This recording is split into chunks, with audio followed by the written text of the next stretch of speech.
Hey everybody. Tonight we're going to do another around the world update. Very spur of the moment.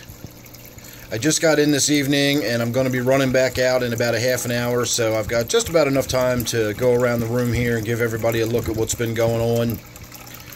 I'm pretty sure the last one of these videos I did, we discussed me moving a bunch of angelfish around from various tanks, and these two came over here from the 20-gallon angelfish tank I have down here in the fish room, and then the one that's now in that tank was the one that was upstairs in my office tank. So I think we covered that before, but if not, that's the long and short of it. Otherwise, not a lot going on in here. It is time to get in there and do a water change. I've got a few tanks that are a little bit needy of some work, but we'll get to that as we go around.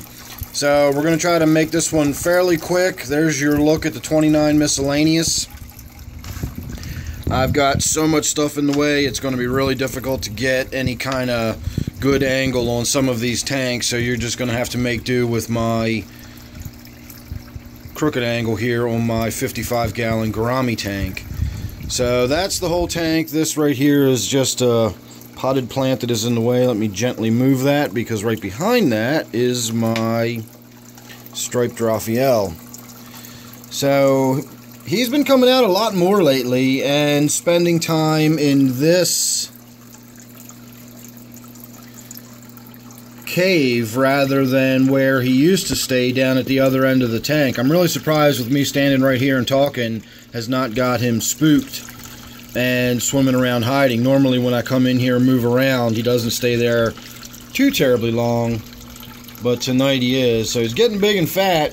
And I guess maybe the cave's down here, which is where he normally would stay. This cave right here, we normally just see his tail sticking out.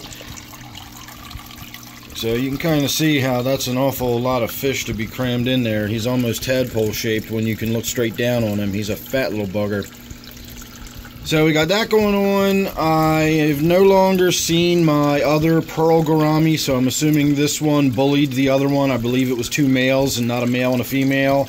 And just trying to keep two male gouramis in the same tank, in my experience, is just rarely successful, even in a 55-gallon tank with lots of cover and even fairly docile fish like the pearl gouramis, which are sort of renowned for being among the more docile of the gourami species. And yet here we are, I have one male left and the other one was just bullied. And I'm not saying that out of speculation. I watched it get harassed and pushed around. Nothing super aggressive, no damaged fins or anything like that. But this gourami definitely made sure he knew, that other one knew who was boss. And always pushed it around when it was feeding time. And eventually, despite my efforts to make sure they both got plenty of food, the other one is no longer with us. So like I say, it's just tough keeping two male gouramis together. The little brightly colored red one you saw moving across the back there is one of my honey gouramis. The other one was the female.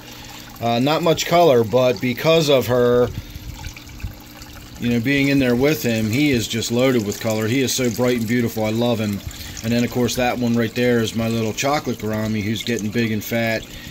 The chocolate gourami's doing well. It seems to do a lot with the algae wafers I put in there, and I also see it pecking and eating throughout the tank during the day. Whenever I pop my head in here, it's doing just what it's doing now, pecking stuff off the leaves. I see it pecking stuff off the surface.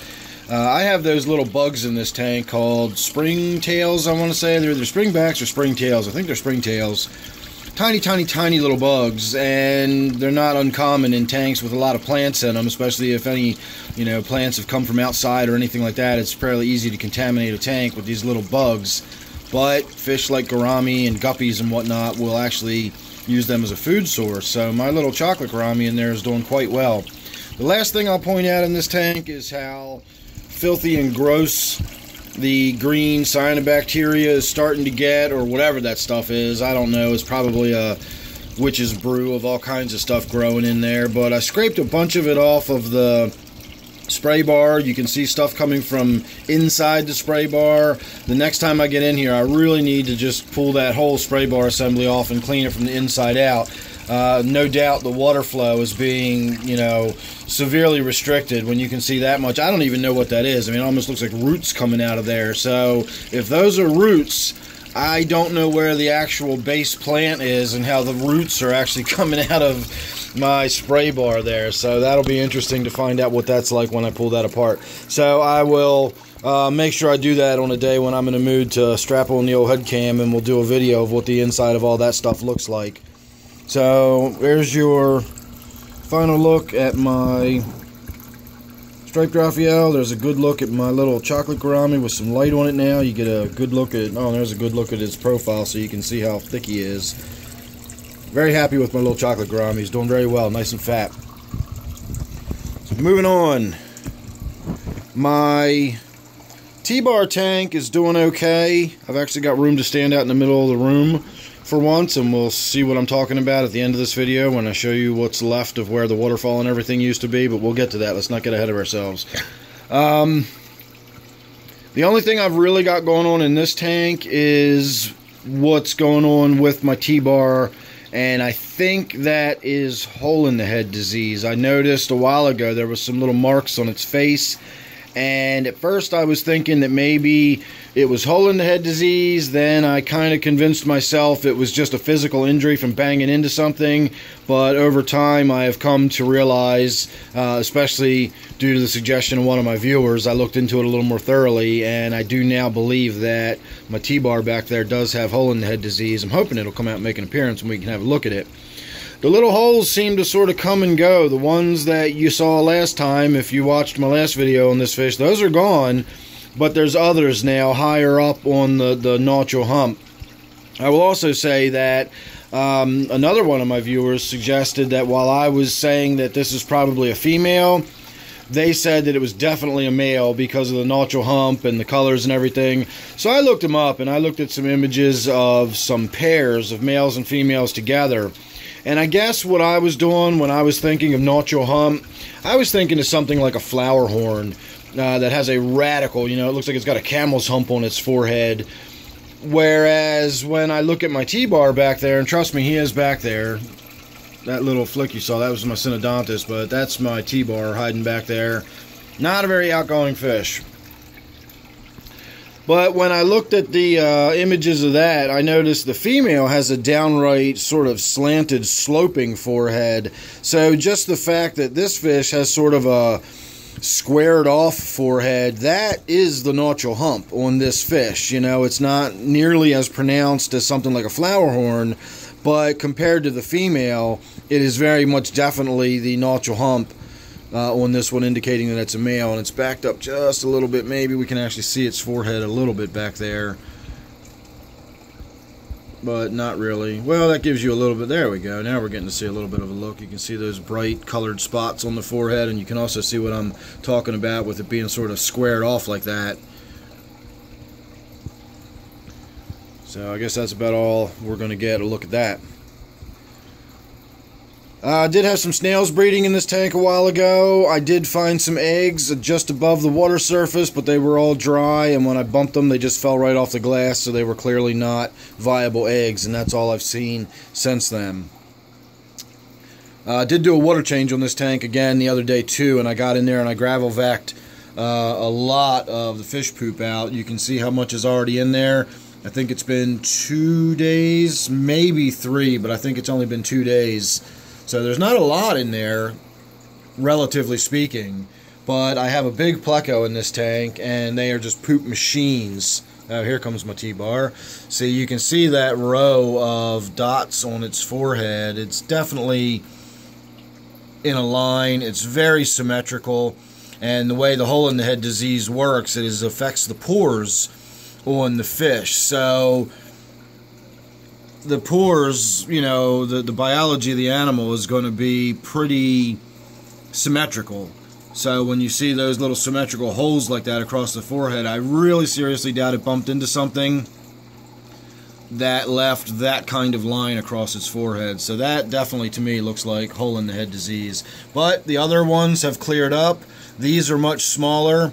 So let's just try to keep on top of doing water changes on the tank and getting all the fish poop out of there.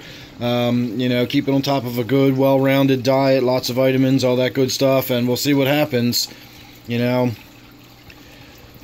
Moving on to my 40 breeder black ghost knifefish tank. Oh, I can actually see my black ghost knifefish's tail. See that little black thing sort of undulating and waving around back there? See, I do have a black ghost knifefish in this tank. I've been saying that forever, and now there's proof. Look. It's in there. It's alive.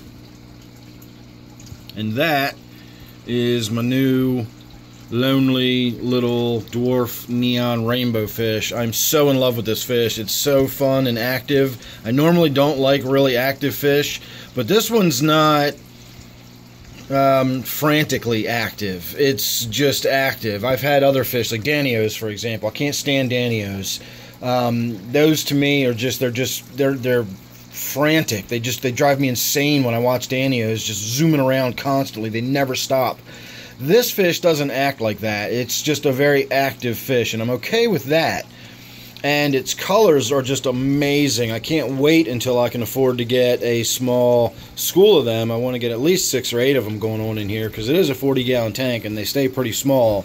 There's lots of cover, lots of stuff for it to do, and that'll be pretty cool. Oh, and now that I'm here looking, I told you this is a spur-of-the-moment video. You can see my last remaining tiger barb. I think that's the last remaining tiger barb in here. You see how fat and bloated it is? Some of its scales are even starting to pine cone a little bit.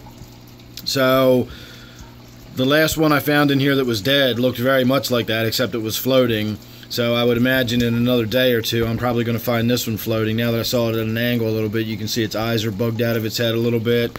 So, not saying I'm necessarily happy that a fish is dying, but I've been waiting a long time to not have any tiger barbs in this tank. There's stuff I would like to do with this tank. In fact, I'd like to put an angelfish in this tank, and I even tried once, but the tiger barbs made that impossible. So once that fish dies, and I do believe it's dying of old age, it's been in this tank for a while now, several years, and when it's gone, there will be no more tiger barbs in this tank, and we can actually start thinking about making some more changes again. So I'm going to say yay, even though that's not really kind of a good thing.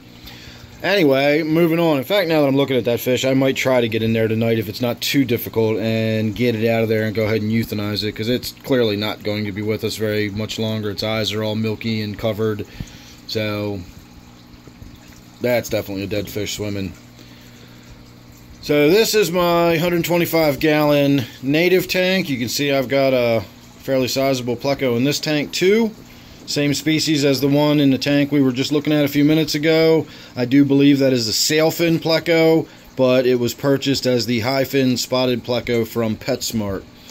This tank doesn't have too much going on. I did do a big water change on this the other day. Did a filter change, got a load of tannins out, you know, brightened the water up, or cleared the water up, I should say, and I wiped down all of the underside of the glass. I got in there and cleared all that off, and there was so much disgusting, filthy grossness and growth on it, and algae and bacteria and stuff, that I may as well have, you know, I had about 15% of the amount of light coming through that should have been. And so now you can see suddenly that this tank looks vibrantly lit. It looks so much brighter, and I did nothing to the lighting at all. The lighting is exactly the same as it was. I simply got in there and wiped down all of that glass on the inside and wiped all the algae off of it. So keep that in mind when you're doing your tank maintenance. You got to really get in there and maybe clean the spots you can't always see, just like the plumbing on my filter in my Gourami tank needs, you know, to be torn apart and cleaned out from the inside out. Sometimes you got to get in there and clean the underside of all that glass, even though with my tanks that I like to keep covered, you don't really tend to see how much growth is developing under there. So other than that, nothing really going on that I can think of with this tank. I am considering making some changes. I just don't know what yet. I don't know when. We'll talk about that. That'll be a video by itself. I'm not going to get into that now because we're already 15 minutes into this one. A Snail Tank. I was actually just in here. I do have something to say about this one today. I was just in here again yesterday looking at it, and you can see all these little look like jelly stuck all. That's all snail eggs. All this stuff all over the glass. That's all snail eggs. There's a bajillion snail eggs in there, and yet I'm still not seeing a bunch of snails. And I reached in there the other day to get a snail, and a piece of the environment darted out of the way and moved, and that's when I remembered I've got at least one ghost shrimp still living in here, and I think the ghost shrimp is what's feeding off all the little snails. So as they're, you know, they're breeding, they're keeping ahead of the ghost shrimp, but it seems like they're breeding just enough to keep the ghost shrimp fed, and I'm not getting extra snails for my purposes. And to give you an idea how long it's been since I've done a water change, that's the depth of the mulm that's built up in there. You can see it's ½ inch deep back there. And there are, of course, snails on the back wall, and there are snails and stuff in there. There wouldn't be eggs if there wasn't snails. But it's not like I've got an abundance of snails like you would expect, where it's just a tank that I throw fish food in every day and let snails breed. You'd think it would be overrun with snails, but it's not, and it's because of that. At least one, possibly two ghost shrimp, but I know there's at least one ghost shrimp in there. My other 40 breeder, or I should say my next, I have 3 of them. This is my next 40 breeder, and this is my purple spotted gudgeon tank. You can see my purple spotted gudgeon silhouette up there in the corner. I really honestly have nothing to talk about with this tank since the last time we've seen it, because I haven't done anything to it, nothing. I haven't even topped the water off. I feed this tank every day, and that's all I've done to it. In fact, you can see some of the food left over from last night never got eaten up, so I'm probably need to scale back how much I'm putting in there by just a little bit.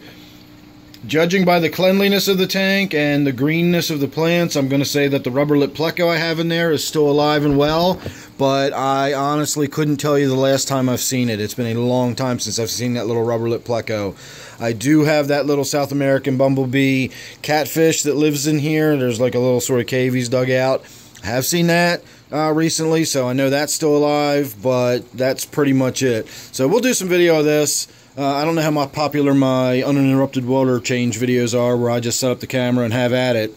But if people like those, I can always do that for this tank. With the hang on the back filter, they're pretty easy. You know, while I'm draining some water out of it, I can swap out those filter pads lickety-split, and by the time I'm putting water back in, it will be done. The glass will be wiped down and everything. So in the time I've spent standing here yakking about the tank, we could have done the water change by now. Anyway, my 125-gallon tank. This is the tank that I feel most in need of getting down here and doing some work in addition maybe to my Gourami tank, because my Gourami tank likewise has a lot of growth on the inside of the tank.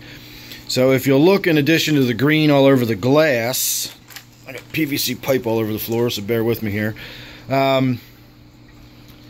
Look at the green coating that's just on everything, and it's that weird green, I always call it green cyanobacteria. I don't know exactly what it is, but you can see it, you know, all of this, all of that dark green stuff, and then of course all the green. That will come off in sheets when I eventually get in here and try to start siphoning it out, but it's just gone crazy in the tank, and I'm not sure why. With the possible exception of I got in here and I wiped down all the underside of that glass too, which in turn has now flooded the tank with light, relatively speaking, you know, compared to what it was getting. And just, you can see it all over everything. I've got that green growth again. So there's my little sort of school of new rainbow fish in this tank. I gotta bolster that school up and get them going too. So I'm considering treating this tank with the ChemiClean. I have used the Ultralife product in the past.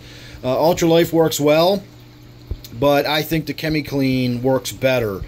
So even though the ChemiClean says that it's for the red cyanobacteria, I think it works really well for the blue-green cyanobacteria as well. So I'll put a link below to the Ultralife, to the ChemiClean. I'll put a link to both of them. You can use whichever one you want, like I said, but the ChemiClean is the one I prefer as far as just cleaning up all this weird growth that develops in my tanks from time to time. So it's been a long time since this tank's actually been treated for that, beyond me simply getting in there and doing a little bit of maintenance and siphoning and stuff like that. you can kind of see, if you look through all the growth, all those dark clumps all over the gravel. That's it. That's that green stuff growing in clumps on the ground. So definitely time to get in there and do some of the maintenance on that. I will also add, on a slightly different note, I had a dead rainbow fish in this tank the last time we did an Around the World update, and I was kind of surprised to see it. I didn't think too much about it because finding a dead fish from time to time is not that unusual. I did fail to mention, in my Gourami tank, I had a rainbow fish in there that died suddenly, and no idea why. I've shot a video before about the way people say that sometimes fish just die. Fish don't just die for no reason. They're, you know, that the angelfish in that tank died for a reason. I have no idea what that reason was, but it didn't just die because it was tired of living. It's, you know, something caused it to die. So in that case, it could have been anything. It could have been kidney failure. It could have been, who knows. I'm not too worried about deaths like that. I don't think it had anything to do with the tank or any kind of diseases. I think in that case, to use the term, I'll say that fish just died. It had some sort of internal organ failure or something. The rainbow fish that I found in this tank, finding a rainbow fish dead in your tank that otherwise looks perfectly healthy is not that uncommon. Rainbow fish are really, really vigorous jumpers, and they will literally kill themselves by jumping into the hood. Once upon a time, my Gourami tank, before it was anything close to what it is now, had the egg crate plastic over the top of it. It's sort of like a plastic grid, and in about 10 days I lost 14 Madagascan rainbow fish. It cost me $15 a piece, and that's what was happening. I finally figured out, as I had 2 left, when I heard a thwack, and I looked over and I saw a rainbow fish swimming in corkscrews until it landed on the bottom and was dead. And that's when I realized that's what was happening. So from there on, I took the 2 rainbow fish I had out and I put them in my open top Brackish tank, and that was years and years ago, and I no longer have either of those fish. They died off a long time ago. But moral of the story is rainbow fish are jumpers, and even when you've got a smooth surface like a glass surface, because remember, that grated piece of plastic was what was killing my other ones. They were jumping up into it and they were hitting the edges of that plastic grating, whereas this just has a regular glass hood on it. So if the fish do jump into it, they will often just sort of bounce off and they can sort of knock themselves senseless for a little while, but they can jump so hard that they actually kill themselves, and that's what I think happened. So again, finding a dead rainbow fish in your tank is not that big of a deal. So anyway, moving on before I get any further stuck on that tank, because I feel like I got kind of caught in a rut there. This is my angelfish I was talking about. This is the one that was up in the office tank. If I know this fish, he's going to turn his back to us any moment now and basically just show us his tail fin, because that's what he does every time I put a camera on him. Nothing going on in this tank at all. I don't even think I've done a water change on this tank in the last several weeks. Or anything. It's just kind of ticking over. Everything's doing well. All the plants are growing nicely. All the fish seem to be healthy. I haven't lost anybody in here, and that's really about it. I can't think anything else to say about that. My little quarantine tank is still just a little quarantine tank, nothing in it except the resident guppy, and the 2 now I'm just considering them resident coolie loaches, because I just don't care about those fish. They can stay in there. If I put them in some other tank anyway, I would never see them again, so what's the point in even bothering to try to get them out of that one? May as well just leave them in this tank that we never see them in. Almost last, and certainly not least, is my Brackish tank, another 40 breeder. And this is Butterbean's home. This is probably about due for some maintenance too. I could certainly get in there and do a water change. I can wipe the glass down. That's got the brown green, or the brownish reddish sort of growth going on it again. I've got my snail shell graveyard in there that needs to be gravel vacked out. And then of course you can see some of the brownish greenish, or I keep saying green, brownish reddish growth all over everything that a little bit of vacuum with the gravel vac wouldn't hurt either. So basically I've been just sort of neglecting my duties down here. When I have been down here, I've been kind of caught up with my waterfall thing that I've been working on, and I tend to get sort of obsessed with things when I get involved in a project, and that kind of wrapped up all my time, which is why a few of these tanks are in such need of work. Now, keep in mind, they all are up to snuff water quality wise. I just, slapping a quick water change on the tank is not the same as getting in there and wiping down the glass and changing the filter and vacuuming out all the dead, remnants of all the shells and everything. So I still need to get in here and do some proper maintenance, but I have pulled some dirty water out of here, and a few of my other tanks or whatever. I've stayed on top of that. I just really need to get in here and do some more serious maintenance. So I know, as much as everybody would like me to linger here on Butterbean for a while, we do have 2 more tanks to cover, and they are in the dark right now, but we're going to turn the overhead light on, if I can reach it. And now you're going to get to see what is left over of my waterfall and all of everything I've been working on down here. So this is the disaster. This is what I've been walking on and walking around and stepping over while I've been trying to do my video here. So imagine trying to stand in front of my Gourami tank over there to shoot video. Probably would have been easier to stand over here and do it.